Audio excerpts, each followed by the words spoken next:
Can you hear me all right?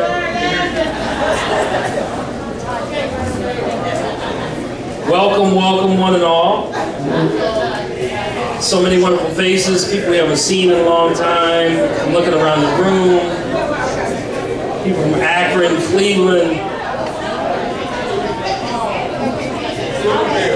I see Mark Woolridge over there and his wife Tarsha. Man, good to see you, good to see you. My Sands is here. Darius Moss.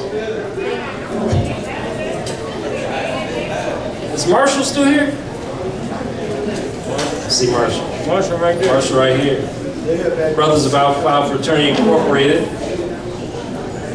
And all the other wonderful people at the bar back in the back. We are here tonight to celebrate an amazing person. Versatile. We've known him in several different capacities and arenas, from world-class sprinter in high school to beautician in Akron. And now he's decided to become an author, an amazing author.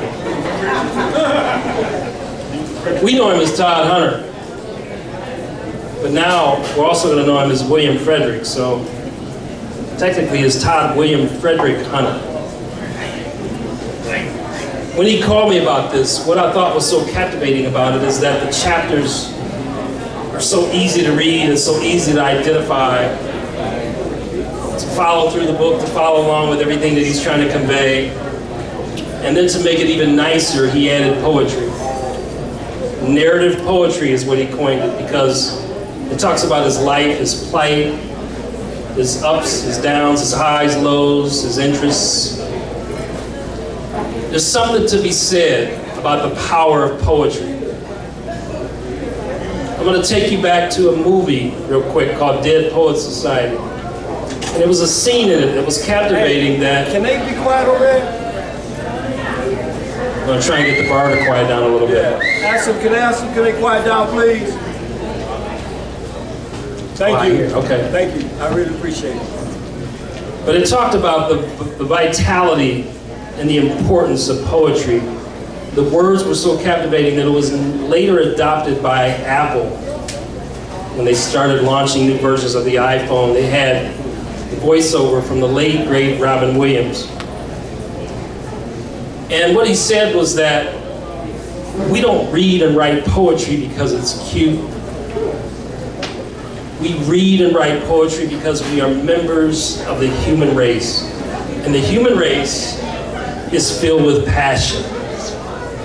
Medicine, law, business, engineering, these are noble pursuits and necessary to sustain life. But poetry, beauty, romance, love, these are what we stay alive for. To quote from Whitman, "Oh me, oh life, the lessons of these recurring. The endless trains filled with the faithless of cities filled with the foolish. What good amid these, oh me, oh life?" Answer, that you are here, that life exists in identity, that the powerful play goes on and you may contribute a verse, that the powerful play goes on and you may contribute a verse. Tonight, we're going to hear the contribution in verse of Mr. Todd William Frederick Hunter. Please join me in welcoming him.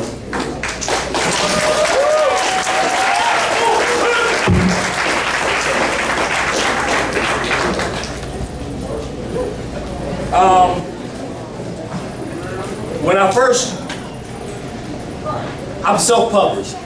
So I kept hearing people like, write a book, Todd, you should write a book, you should write a book. I was putting my poetry on Facebook. I got bold enough to do that. And people kept saying, you should write a book, you should write a book, you should write a book. So I started contemplating it. I've been contemplating for a long time, but I really started seriously contemplating it. And one of my high school well, not my classmates, she graduated a year before me. We ran on the same track team. Her name was Sheer Higginbottom. And she said, Todd, you need to write a book. I said, I do. I want to write a book. I DM'd her. I said, I've been thinking about it. I can't figure out how I want to write the book. So she introduced me to this lady named Alicia Nicole. And she's a strategist. And within 10 minutes, we talked. She said, why don't you write a book about why you wrote the poetry? Because I didn't want to write a poetry book, because it's just straight poetry, because I think that's kind of boring, and I don't think I'm a boring person. So I told her, when she told me that, I said, you know what? I'm going to get off the phone right now. I'm going to call you back when I'm done. I called her back probably about 2-3 weeks later. And I was done with the rough draft of the book. And I started editing, and I edited it like 10 times. And I sent it back to her, and I sent it to some close friends of mine, because I wasn't for sure if I wanted to put my voice out there. I didn't know if I wanted to put my voice out there if I didn't stand behind what I wrote. So I read it 10 times. And I stand behind every word that I say, every word that I wrote, every word I say, it's in writing. And it's for my kids, which my son is here today, Cullen, and for my grandkids and for my family. And I had to think about how I was gonna market this book, because I'm not an arrogant guy. I'm humble. I don't like talk about myself. I've never done that, but it was kind of weird to like self-promote myself. So I had to figure out, how am I gonna self-promote this book? So I started thinking about coronavirus. So I started thinking about how it spread in Wuhan or wherever it was, it started spreading there. So I thought about it, I said, where would I want, if this book could turn into a virus, where would I want this virus to start? And I wanted to start in my hometown, Akron, Ohio. So what I did is I started, please, black there, hey, can you please be quiet? Thank you, damn. Excuse me, y'all, excuse me. But anyway, right, I'm a royal family, so I can say that. So anyway, I thought about how can I like market this book, and I thought about what if I could turn this book into a virus? Where would I want to start? I want to start in Akron, Ohio. So I started with the publisher lived in Akron, Ohio. I started with the artwork right here that did my eye from Kevin King in Akron, Ohio. I got my book published in Akron, Ohio. All my pre-orders, the people who pre-ordered my book before June 23rd was from Akron, Ohio. I personally delivered those books. So the people from Akron, Ohio were the first ones to read my book. Then I took my book to people that I knew in Cleveland that I worked with at Bratnall, and different people that I coached in Cleveland, Central Catholic. I was a head track coach, boys and girls track coach, so I took the people that I knew there. And so now I can see, and I ask you, if you look at my Facebook page, I ask people to look at and send it where you know, show me where you received my book. It's been in California, Boston, I've shipped it to Texas, I've shipped it to Michigan, South Carolina, North Carolina, Florida, Atlanta, New York, Kansas City, Kansas, Topeka, Kansas, St. Louis, Florissant, Missouri, New Mexico, San Diego, San Francisco, Vegas. So my book is spreading, and it's spreading because of the people that have been in my life, and I asked these people that I knew, please promote my book. So what I'm asking you before I start reading, if you read my book and you like it, I'm self-promoting it. So I'm self-promoting it. So it depends on referrals. And word of mouth is better than anything else. I was a hairstylist for 21 years. Word of mouth, I never really advertised. I got popular because of word of mouth. So if you like my book, please spread it. Give it to a young man, give it to a young lady, give it to someone that you think would help. This is a self-help book. I'm a school counselor. I've been a school counselor for 4 years. I'm a girl sprint coach. And I work with youth, and I work with young people every day. And I believe this is my ministry. So I want to thank you all for coming. And I'm going to start at, if you have your book, go to page 6, the introduction. All right.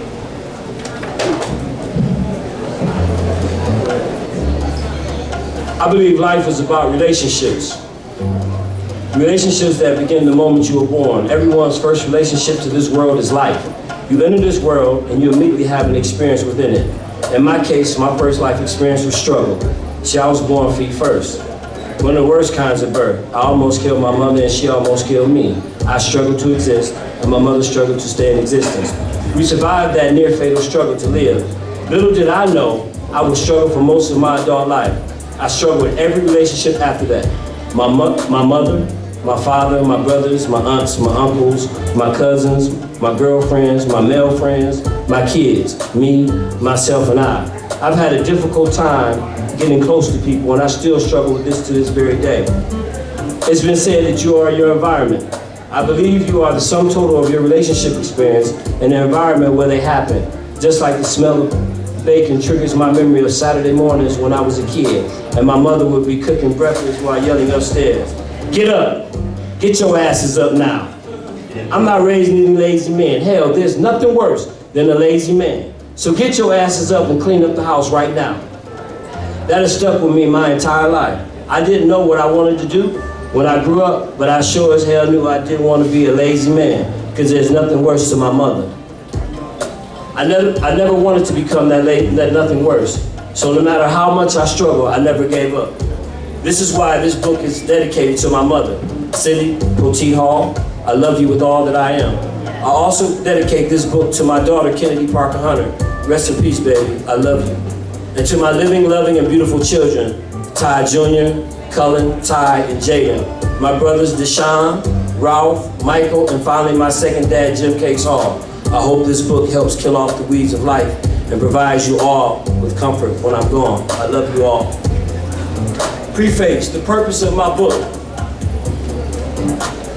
I want to connect everyone to what I've written to spark dialogue when it comes to black love and black and white issues. I want to spark dialogue when it comes to raising a gay son, empowering the black community, and black on black crime. I want to spark dialogue about self-love and respect, racism, black men going to jail. But most of all, I want to spark dialogue between black men and black women in order for us to forgive each other for not being whatever we need to be for one another so that we can heal, grow together, and to finally break the mental chains of slavery that still afflicts us to this very day. I want every single reader to leave with a sense of purpose. I want my writings to spark dialogue when they get home at night. I want the process to start with making things right with themselves and their families, and those families make things right within their communities. Then I want the surrounding communities to make peace with each other. Then on to every city and every state. And finally, the entire United States, because we are nowhere near being united. Make peace with all citizens, especially with the descendants of slaves. Punish racists and make racism a capital crime. And then finally, we can actually help improve other countries' moral values as well. I want to start the healing process in all of our lives, especially in the black community. Even more, I want to leave something for my children to help kill off the weeds of life for them, their children, and generations to come. I can't bear to entertain the thought of leaving my children. So when I'm dead and gone, I pray my writers will never allow them to feel alone. But most of all, I want the world to be a little kinder to them than it has been to me. Who am I as my contribution to making that happen? And it begins when you turn the page. Thank you for your support. May God bless you.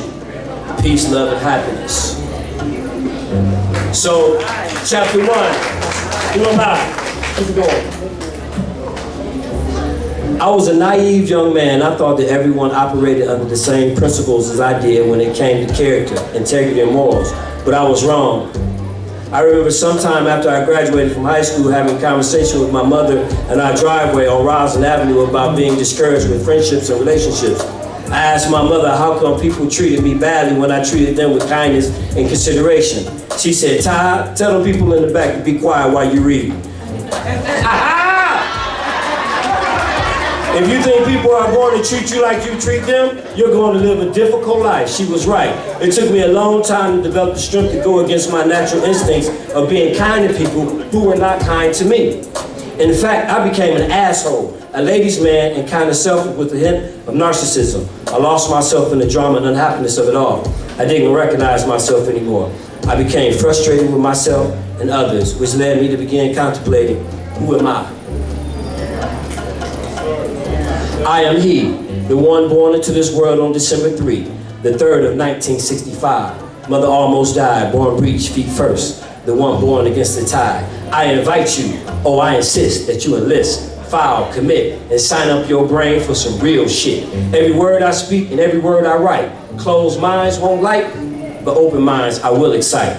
My mind, my thoughts, my expressions, my 40 years on this earth, seen through my eyes, my life lessons, what I thought was once a curse, I now know are God's blessings. Born against the tide, never to conform, opposite of the norm, eclectic in nature, smooth in form. I bring the thunder, I bring the lightning, known to create a storm.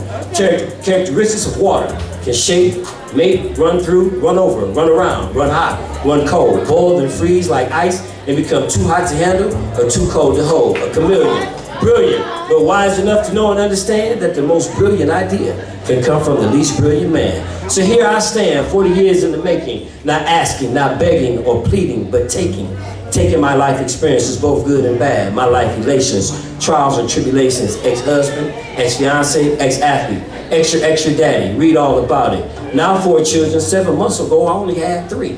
So I leave to my beautiful seeds, my life thoughts, my life lessons, fertilize and kill off the weeds of life. And when I'm dead and gone, something to read.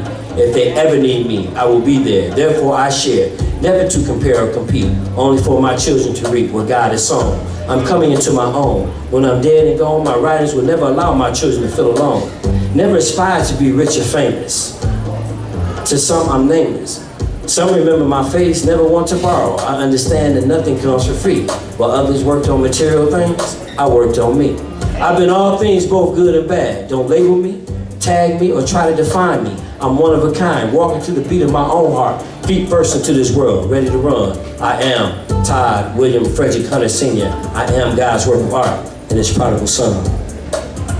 I'm a hopeless romantic, idealist, realist, liberal, and somewhat conservative. The pain I've endured results from the pleasure I give. I was born to die, but I will die to live.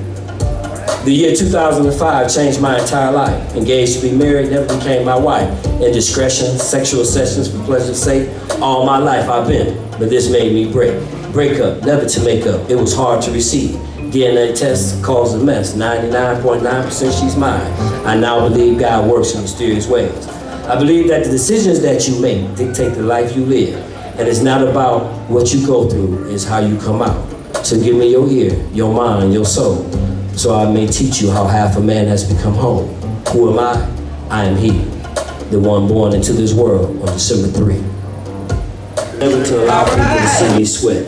If I didn't have it together, you wouldn't see me in public. I'm not a boastful man, I'm humble, and I don't normally talk shit about myself. But sometimes you just have to remind yourself who you really are, especially during tough times.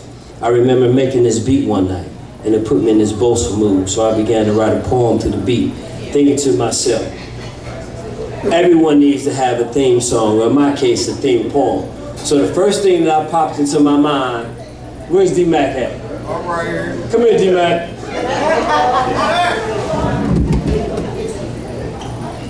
So this night when I wrote this poem, me and D-Mac was together. So let me read this again. So the first time that popped into my mind was if you can write on one line to define my kind, right? Smooth like butter, baby. It makes most women afraid. I've known since 2nd grade. Because I'm smooth like butter, baby. I speak my mind, being a gentleman at all times. Because I'm smooth like butter, baby. Smooth like butter, baby. So I invite you into my mind. There's no doubt that you will find. I'm smooth like butter, baby. Give me time and hang on to every line. I guarantee you, I'll steal your mind and 'Cause stretch it's your spine. smooth like butter, baby. So I told y'all about the beat, right? Yeah. And he and I was together. This is what we made.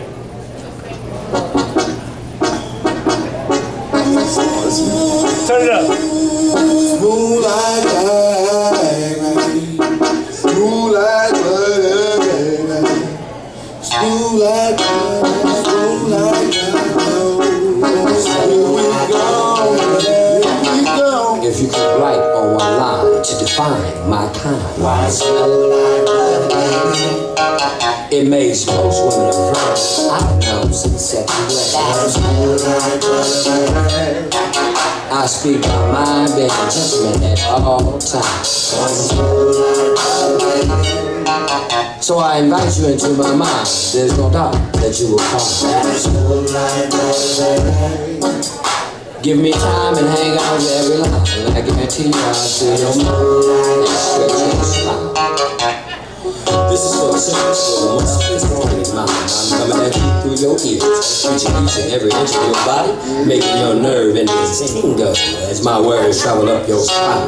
Ladies, close your thighs, brothers, open your eyes. This is a psychological exercise, it's poetic fitness test. I'm working hard every day to get better, cause I only want to give my best. It's in my genetic makeup, I know. I watched my mother overcome some of life's hardest tests. The first test that I can attest to is when I was born to be first. Now that's the worst kind of birth. From day one, my mama almost killed me, and I almost like her one line to define my kind.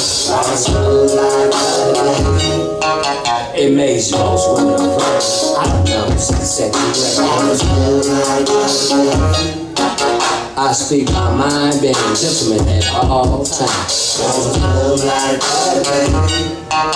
So I invite you into my mind. There's no doubt that you will find.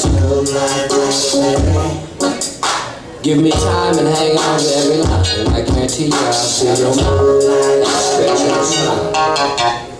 To those who know, this should come as no surprise. You may have heard about what I've done in my past. Hearsay never ever counted anyway. Now it's coming from the horse's mouth. So hang on to every word that I say. The older I become, the less I play. Now I play my way, and to hell with what anybody else gotta say or say. I made it by myself, that's why I never lose sleep when I lie in my bed. Calculating my next move, I don't know the reason why I heard it's dead. And your woman can't help you put it right on one line to define my kind. It makes most women afraid. I've known since second grade. I speak my mind, being a gentleman at all times.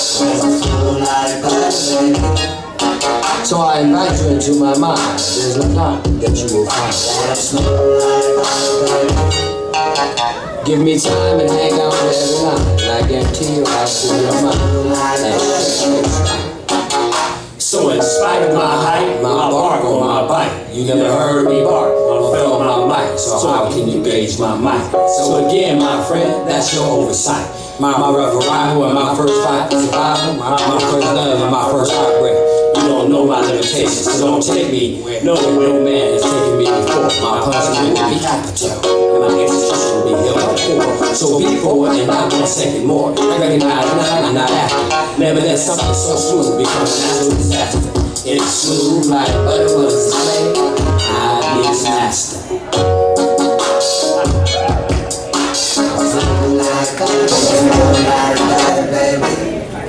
So I invite you into my mind. There's no doubt that you will find that smooth like butter, baby. Give me time and hang on to every line, and I guarantee you I'll steal your mind and stretch your spine. Okay, okay. Very nice.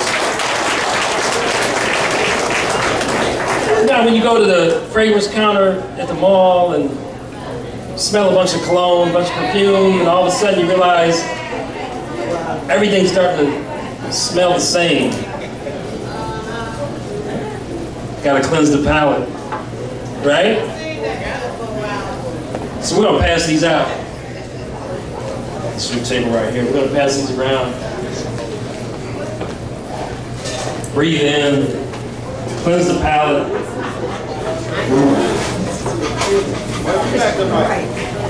That's that.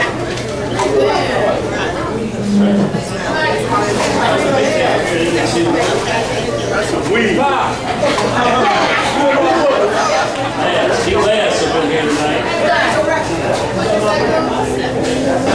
That's D-Man. Hey, listen, this is a song that I made for my daughter Kennedy when I started making music, and I made it. It's called My Angel. And D-Max, we did this the same night that we did Smooth Like Butter.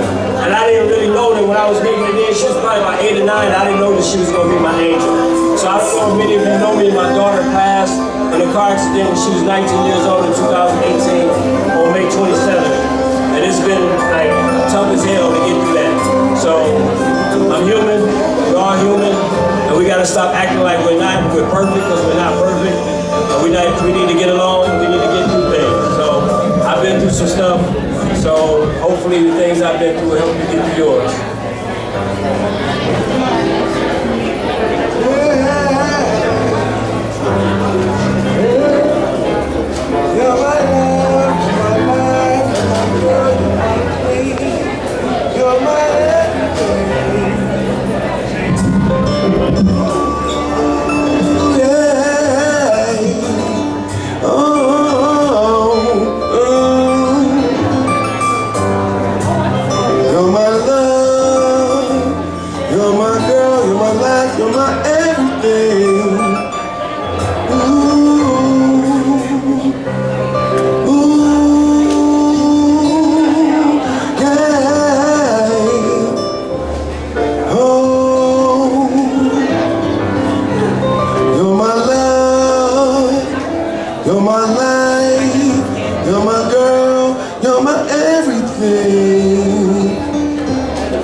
Thank you, D-Man.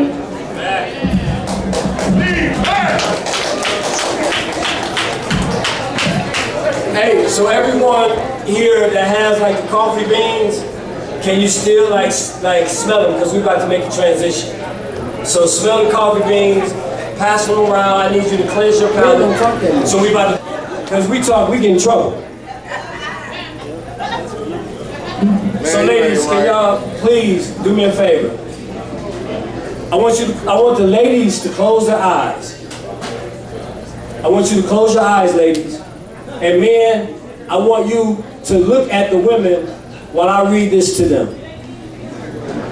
And you'll realize that your words are very important, they're very powerful. So, I'm in chapter 6, if you want to read along with me. Page 39. I would often listen to female friends when they talked about men and how most men didn't know what to do with a woman to satisfy her. I never wanted to be that guy that didn't know what to do. So I paid close attention to women in order to better understand what turned them on or off. I had become quite the seducer. It was fun. I would often have erotic thoughts that manifest into erotic metaphors in my mind. Whenever I daydreamed about seducing someone that I was madly attracted to, I played with thoughts of how I would seduce her without her even knowing she was being seduced. I would think to myself, if my body was the wind. Hey, ladies, close your eyes. Brothers, pay attention. Alright? Y'all used to think I got women because of the way I look. I'm gonna tell you why I got women. I would caress your skin and ruffle your sundress between your legs. I would sneak up behind you, gently blow on the back of your neck, toss your hair, make you gasp for hair. I'm the wind, so I can take you there. I'm gonna do this like I was like in the 9th grade. Yeah, go ahead. Watch out. I'm gonna do this like I was in the 9th grade. Go ahead, I'm listening. I'm gonna do this like I was on the telephone in the 9th grade.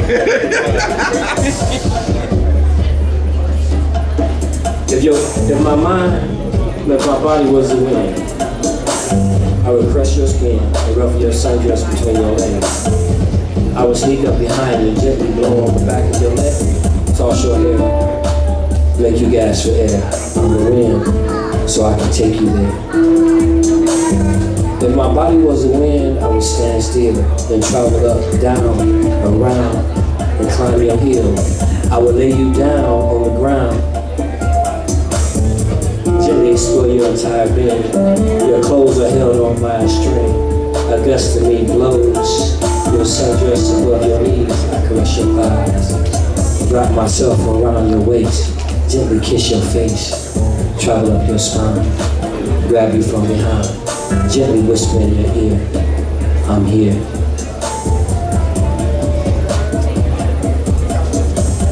If my body was the wind, I would be your friend, and you would be a kite flying high on the sky. As the turbulence moves your body back and forth, up and down through the air, my presence takes you by the hand as I thrust around your body. Your body gives into the rhythm of my flow.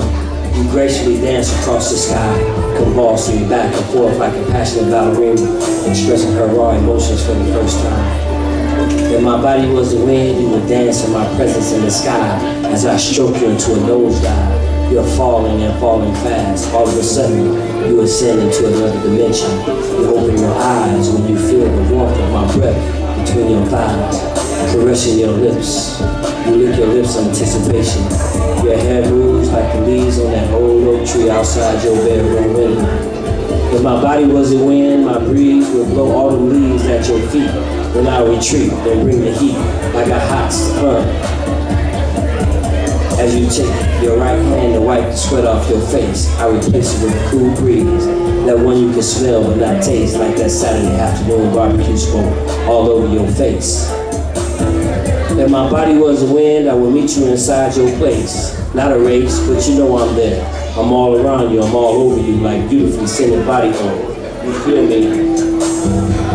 Kiss your skin. At the same time, I'm blowing outside your house, but I'm caressing you from within. If my body was the wind, I would blow through your bedroom window, through your bedroom door, travel down the stairs, through the family room, and meet you at the back door, gently whisper in your ear, I'm here. If my body was the wind, you would begin to perspire, your temperature would climb higher, you would begin to feel the heat from desire. It's like the heat from desire as you climb higher and higher. You can feel me pulling you closer and closer like the energy of a magnet. You step into your bedroom. I make your dress dance with me as we cross paths again. I'm all over your dress, but you desire to feel me all over your skin. You step out of your dress and I grab your hand. I put my arms around your waist. As we climb into your bed, I straighten your face. Then I leave your place. If my body was the wind, I'd be your best friend. Come visit you time and time again. When it's hot, my cold breeze would hit you perfect spot. I'm that gentle wind that cools the conversation on your beautiful black skin. I'm that cool breeze on a hot summer's day, blowing through your bedroom window. The curtains float with me towards your bed. You feel me flow across your bedspread. If my body was the wind, you would feel a strong gust of me blow through the window, knocking things on the floor as I explore more of your beautiful body. I lower to the floor. You want more. No need to worry about the kids. That last gust of me close the bedroom door. Your room is a mess and your hair's all over your head. I stroke you slowly with the breeze across your bed. A storm is brewing. You're my storm chaser. My gusts become stronger, longer, harder, faster. I stop. Immediate silence follows like the silence before a storm. As I leave your presence, I leave you wanting more. You're hot, bothered, and warm like steam rising off the street. After a torrential rainstorm, you reach for your breath as I take it away. If my body was a wind, I would take your breath away every day.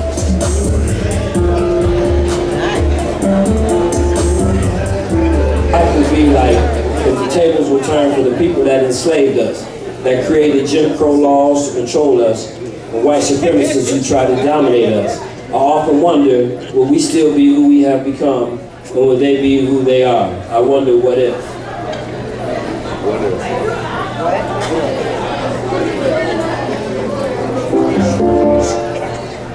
Hey, can y'all listen? This is my last one. Alright? Can y'all listen to it? You know what? Don't listen to it. You ain't got to listen. Keep talking. Keep talking. Say what if?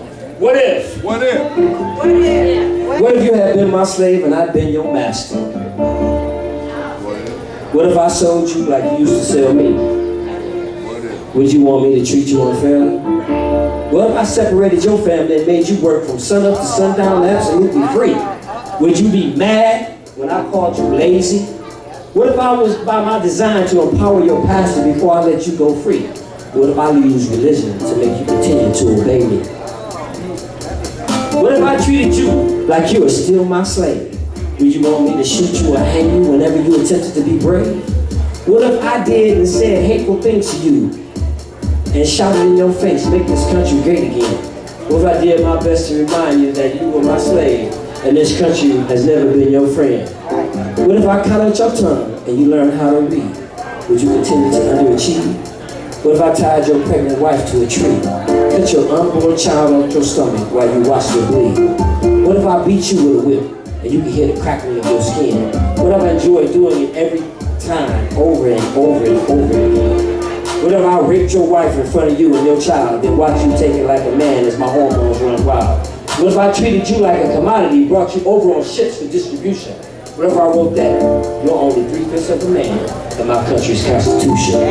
What if you saw a sign that said you're not allowed on the front of the bus, and no matter how tired you are, you must give up your motherfucking seat to us?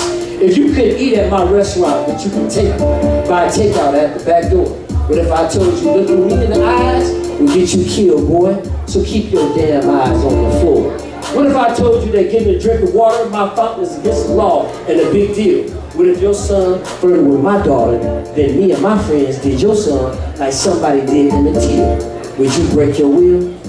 What if I called you a boy knowing that you're a grown-ass man? What if I blew your brains out and hung you from a tree whenever you took a stand?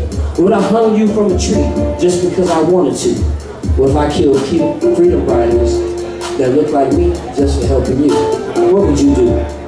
What if I wore a white pointed hood and long white robe, and whenever you saw me dressed like that, you knew I was coming for blood, and so drama was about to unfold? What if people like me, who hid under this hood, were the same people who were supposed to serve and protect? What if these same people were the ones putting ropes around your loved ones' necks? What if I was just our way of keeping you animals in check? What would you expect? What if I was a judge or prosecutor underneath that hood, suppressing evidence that would set you free, but I hate you so much, I did everything in my power to keep you indebted to me? What if I made prison work a part of that plan, found you guilty for something you didn't do, just because I can? What if I paid you 10 times less for doing the same job that I do? What if I arrested you like you're in the gang just for hanging out with your crew? What if I passed a bill and made Jim Crow the law of the land, and now everything is unfair to you because I am the man? What if I made you believe everything about your physical features are ugly and made you hate everything about yourself, especially your hair? What if I put your $2 in front of your child and the one that trusted and respected the most had texture or nappy hair? Would that be fair? What if you won 4 Olympic gold medals in spite of what Hitler said about your race? What if you returned home and I had a gala in your honor, but Jim Crow said no? One like you could walk through the front door because of the color of your face. Would that be like me throwing an egg in your face and treating you like your racist disgrace? What if I told you you weren't smart enough to be a lawyer or a doctor, not even good enough to play baseball, basketball, intelligent enough to be a quarterback? What if you proved me wrong every motherfucking time that I never took those words back? What if I fed your kids to alligators as bait, had a picnic by picking one of you, then hang you from a tree as a ritual for my hate? What if we gave you all the parts of the animal that we wouldn't want to eat? Would you make it into a delicacy and turn ribs and intestine into a delectable treat? What if I taught you about your history and that we saved you from a cave, that you were savage people and it was a blessing to be my slave? What if we bombed your churches, killing 4 little girls inside? What if the judge and the jury were my friends and they let that incident slide? What if you got stopped by the police just because of the color of your skin? What if that was the reason the police killed you time and time again? What if you had a leader that led you in peace, but I assassinated him because you all were doing the most when I needed you all to do the least?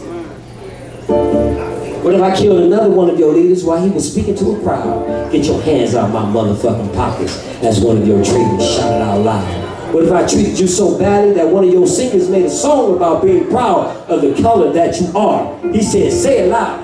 What if you said it loud and made you pay dearly whenever you acted proud? What if I made you automatically guilty for doing all the evil things that have been done in this country on you? Like robbing, stealing, raping, and killing, perpetuating that narrative in the news. What if I treated you so badly, you invented the blues? You wore top hats and used tap shoes. I loved it when you shucked and drive and performed in front of a sold-out audience live. What if you were the main attraction, but you still had to walk through the back door when you arrived? What if I made you wish you were never alive because I made it damn near impossible for you to strive? What if I locked you up longer for the same crime that someone like me would commit? What if my police officers choked you out in front of your people like doing that shit was legally legit? Would you want to quit? But if it was with me and that was you, would you want to wear that type of shoe? Would you point this out to me like I'm pointing this out to you? Would you be ashamed to be me, or would you be ashamed to be you? What if you were ashamed to be both? Would you wish this wasn't true? Whatever.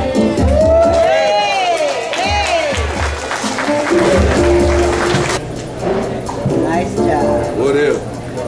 What if? So with all that said, we can't take 30 minutes to listen. When I was saying what if, I flipped the script. Because if I would have said it like really like I wanted to say it, I would probably be getting hunted down like Martin Luther King or everybody else says and stands up for their people. But I said what if, I flipped the script. Because they said if you can't walk a mile in another man's shoes, you don't understand his journey. So I said that.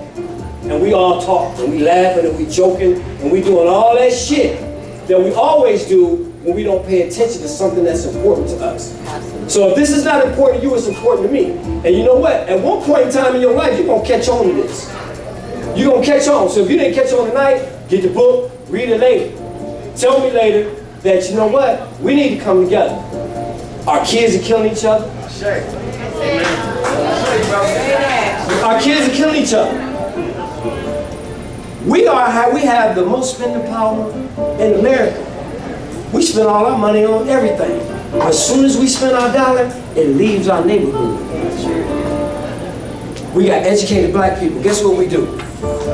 We move out to the black neighborhood. And this was by design. We move out to black neighborhood because we're educated. We get educated, we get a bachelor's degree, we get a associate's degree, we get a bachelor's degree, we get a master's degree, and then we move in the suburbs. Because that's where they want all the thinking people to be. So now all our kids, all they see is brothers going out and they getting the money. They going to hustle, they make their money, but they got their pants sagging. They don't see no educated black men. They don't see any educated black women.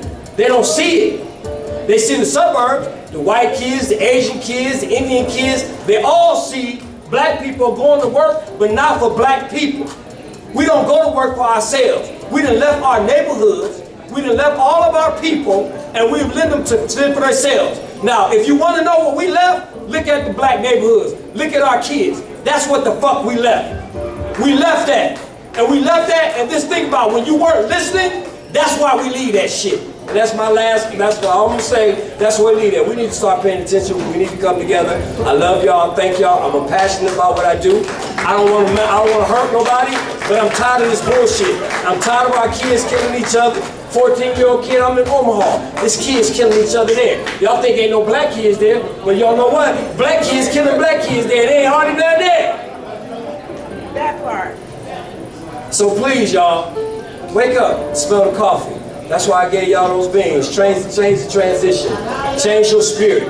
If you mad at your woman, smell some coffee beans when you come in the house. If you got a bad spirit, smell some coffee beans when you come in the house. When y'all get in an argument, smell these coffee beans. Change the subject. Change the subject. So that's why I gave y'all these coffee beans tonight, because we need to change the subject. I love y'all. Thank y'all. Let's have some fun. Hey!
Hanging out with my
friends. Almost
Sling that, just unshut the move. And what's your name? And you not here who I'm my way. And that DC, I rap all day. I think all that, don't blow my high. Let me shine, don't wanna be you, take my time. You want to be free, take it outside.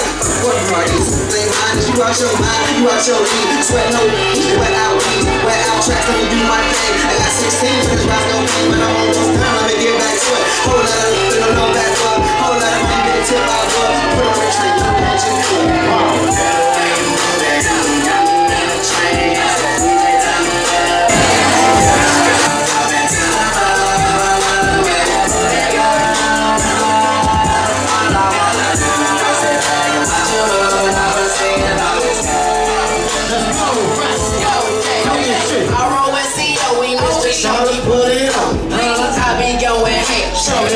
From below. Them new tipping good, girl, but I can make it fly. I guess I walk around with pockets that are bigger than my butts. Rain, rain, go away. That's what I'm head. I say my pockets stuck on overload. Rain never evaporate. No need to elaborate. No studies, that's the sad they do. But I get money, money, every stress. I'm just like you can't stop.